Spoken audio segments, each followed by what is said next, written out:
So we did mention there's been a lot of action today. We can relive a little bit of that because we have got some highlights for you guys. We had some very exciting games today.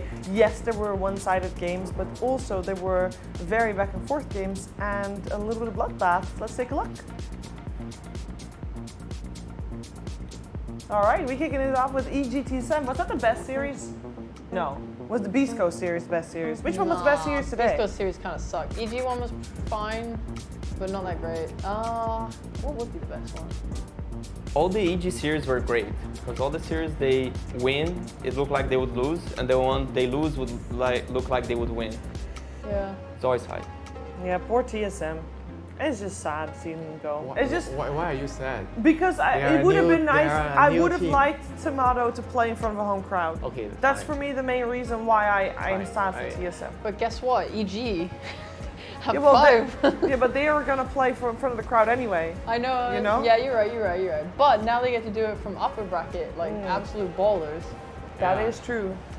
I feel like EG has better chances compared to Beast Coast, doing well against all the other teams. Yeah. I feel like they're going to find what works well against all the teams, and they're going to be able to show everybody what they have. I love this team. I'm like super happy for EG. I'm Yeah, so glad. I feel like they are very good at, when I look at their games before in the previous events, they are very good at adjusting. If they lose, they find what's wrong with the game, Yeah. and they're able to change and adapt. I'm not sure if Beast Coast can do that, but I'm sure EG can do that.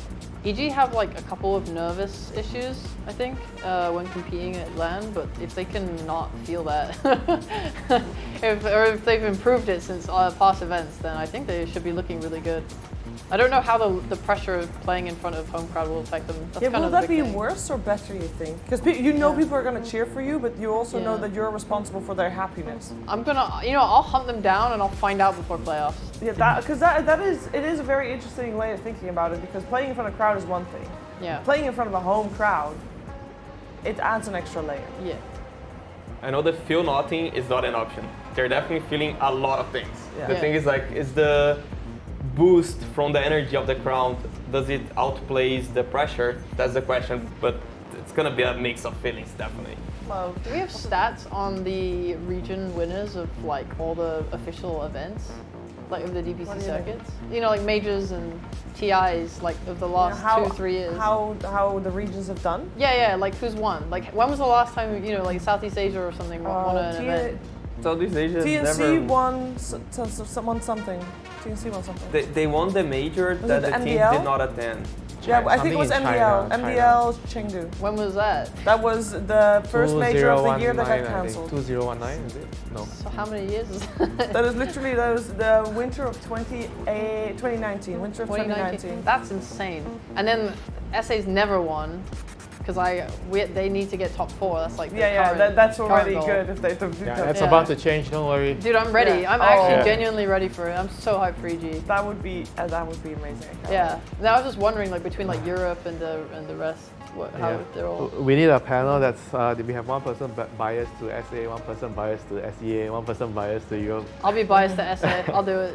And free. the I coach think in can front choose. of the crowd, I will be biased for SA as well. Sorry. No, I would also like to see SEA do well, but I think that they need to pick up the pieces after TI a little bit more. It will take a little bit longer for them. And yes, we've seen Talon do okay. It's a little rocky. Shaky. Geek Slate, a little rocky. Ooh, I want to say one more thing about the SEA region. That I compare the SEA region, the state that it is in now, which is not very great in terms of Dota. I compare it to last year, the SA region, because SA at TI10 is not good. And then they had Tour 1 where it was, maybe there's something there. And then they went on the up and up, and we saw first top 6 SA team at the CIs. They climbed, they did really well. And I'm kind of comparing that to SEA right now, because they also didn't do too hot at TI. Everybody had high hopes, and then the teams that were supposed to do well didn't.